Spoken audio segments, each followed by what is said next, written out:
Everybody, and thank you for being with me again today.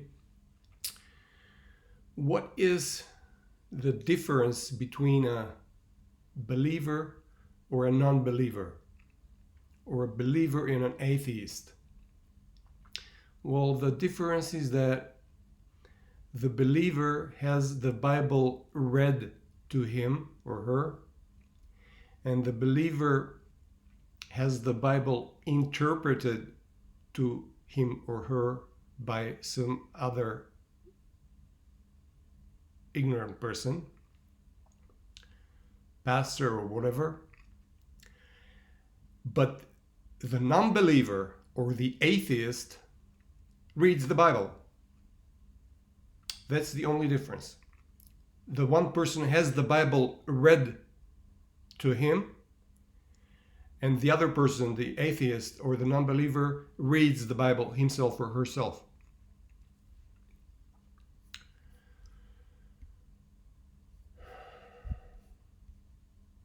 I have to admit that I reject the claim that the Bible is the Word of God, and I am absolutely and totally convinced that this, because it's not a book. A lot of people talk about the Bible as if it's a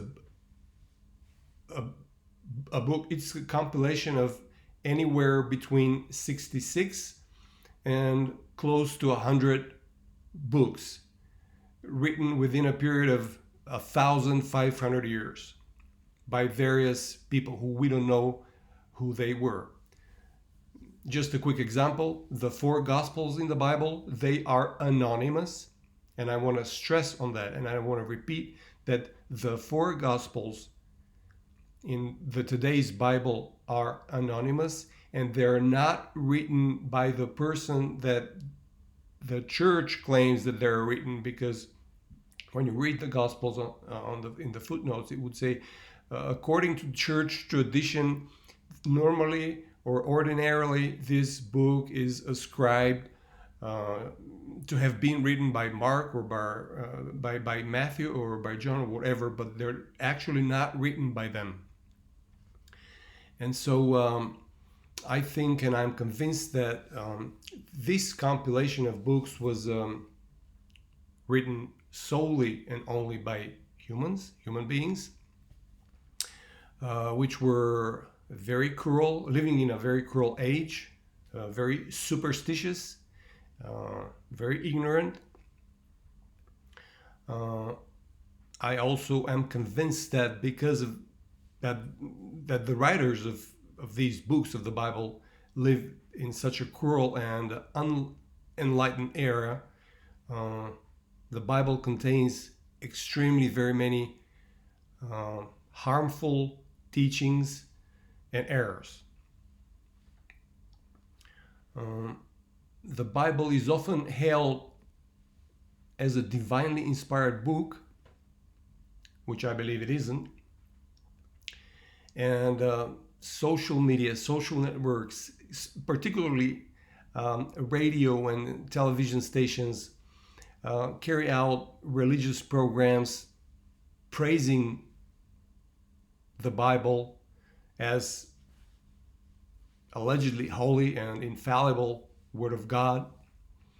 And various religious formations and groups and denominations distribute extremely vast amounts of brochures, flyers, magazines, books, tapes, pamphlets, and other similar items promoting the idea that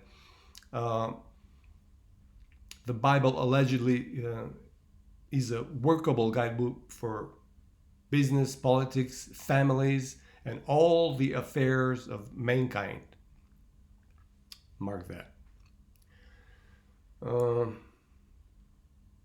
The Bible is also extolled by many politicians. Thousands and even hundreds of thousands of other religious and political readers promote the Bible.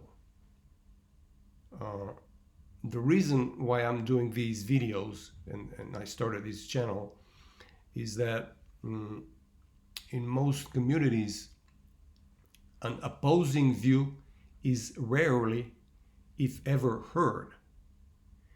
And here I'd like to offer my contrarian view, my opposing view to all of these claims, which for most part of are like blind claims. These are claims by people that have not really read and or analyzed, in other words, used reason to analyze what the verses say.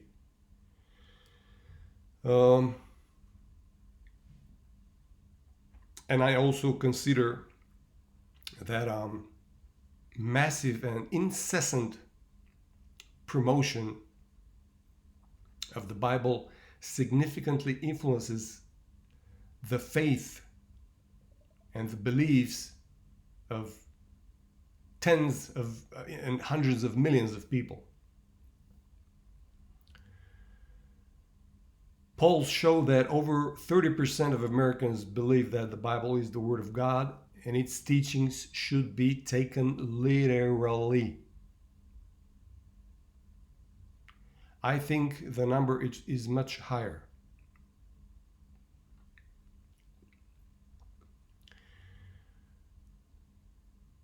Some other polls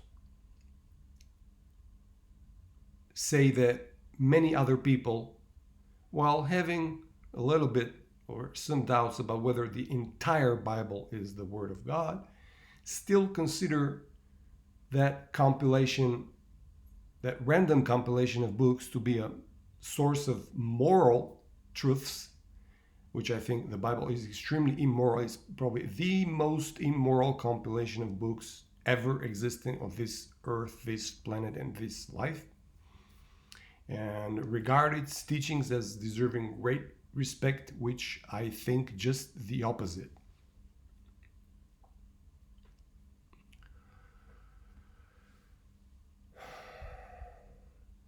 In my view,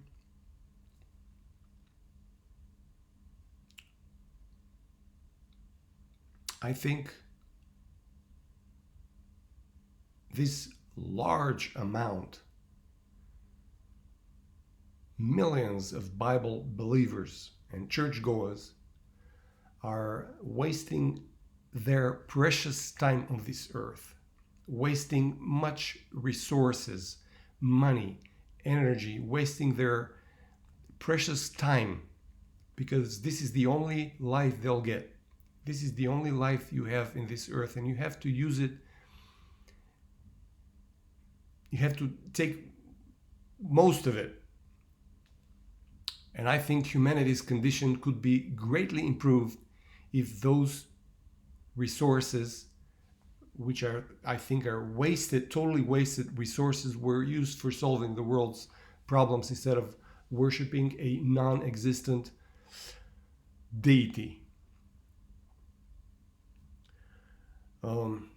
Furthermore, because so many people have been taught and told that the Holy Scriptures or the Bible is the good book, biblical teachings shape the attitudes of these millions of people on numerous subjects and form their views and opinions and form them in a wrong way, in a distorted way.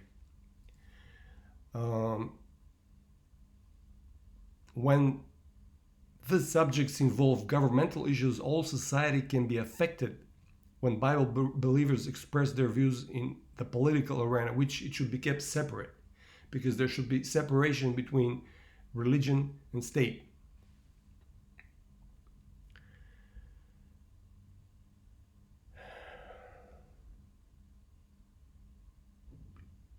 When people view the Bible as the word of just an omniscient God and attempt to have society's laws and society's practices reflect the biblical teachings, very serious error and harm may occur if the Bible was actually written by fallible humans who lived in a cruel and unenlightened times. And if this is the case, then the Bible would not be a guidebook for attaining human happiness and well-being. It would instead, I would argue, perpetuate the ideas of an ignorant and superstitious past and prevent humanity from rising to a higher level than it is at the moment.